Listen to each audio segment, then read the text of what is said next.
Bonjour, dans cette courte vidéo, je veux juste voir avec toi quelles sont les stratégies que tu peux utiliser pour vérifier que la situation qui t'est présentée, c'est une situation de proportionnalité directe. D'abord, la situation peut être présentée sous une mise en situation. Dans ce cas-là, c'est à toi, en faisant la lecture de la mise en situation, de vérifier que tu as des indices qui te permettent de dire que c'est une situation proportionnelle. Exemple, dans l'exemple du jus d'orange ou du lait au chocolat, souviens-toi, on te mentionnait qu'on voulait que le jus ou le lait au chocolat ait le même goût. Ou lorsqu'on parlait de peinture, je voulais que la peinture obtenue ait la même couleur.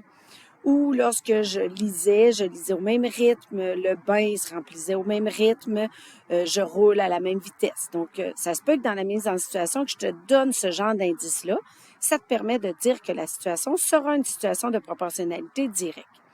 Parfois, l'information ne sera pas dite clairement. Donc, ça va être à toi de faire des vérifications. Exemple, si je te dis qu'une voiture roule 12 km en 16 minutes ou encore 18 km en 24 minutes, bien, ce sera à toi de vérifier que le taux unitaire est le même pour les deux informations qui ont été données. Donc, ça te permettrait de dire que, justement, la voiture, elle roule au même rythme.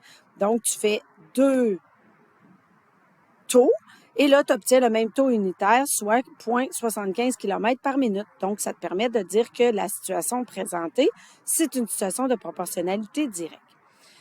Autre situation, je pourrais te présenter la mise en situation sous la forme d'un graphique.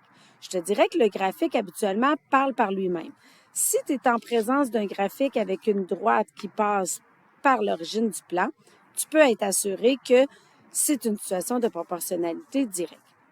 Là où tu vas devoir travailler un petit peu plus, c'est lorsque je te présente la situation sous la forme d'une table de valeurs. Donc, dans la table de valeurs, pour être certaine que c'est une situation de proportionnalité directe, tu devras vérifier pour chacun des points si le coefficient de proportionnalité est le même.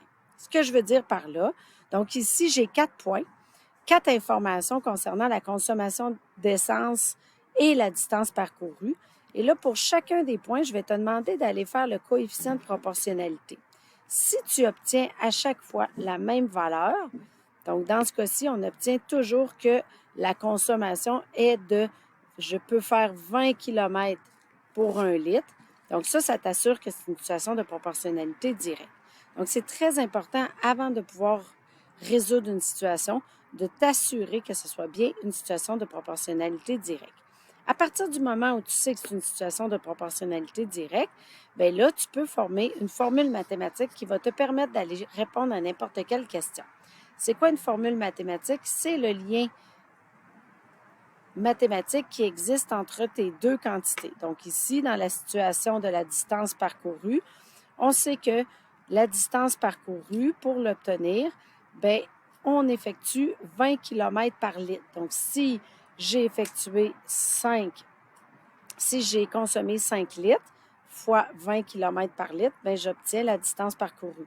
Si j'ai consommé 10 litres fois 20 km par litre, je vais obtenir la distance parcourue. Donc, pour obtenir la distance parcourue, je peux effectuer le calcul 20 fois la consommation d'essence.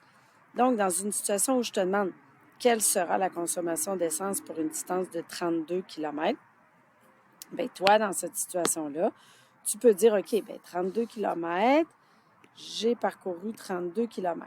Je sais que je fais 20 km par litre d'essence. Donc là, combien de litres d'essence j'ai utilisé pour parcourir 32 km? J'effectue l'opération inverse parce que je me demande 20 fois quoi va donner 32.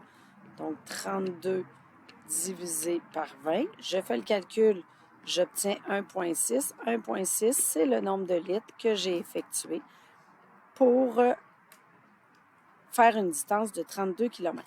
Je pourrais te poser la question à l'inverse. Je pourrais te dire, si la consommation d'essence est de 12 litres, quelle est la distance parcourue? Donc là, je me réfère à la formule mathématique. Je fais 20 km par litre d'essence. Donc, pour déterminer la distance parcourue, bien, je sais que je peux obtenir cette distance-là en effectuant le calcul 20 fois 12. Et je vais donc avoir le nombre de kilomètres. Donc, je peux faire le calcul. 20 fois 12 et j'obtiens 240 kilomètres. Et voilà. Donc, le message que je veux te passer, c'est pour utiliser une situation de proportionnalité directe, il faut d'abord que tu sois sûr.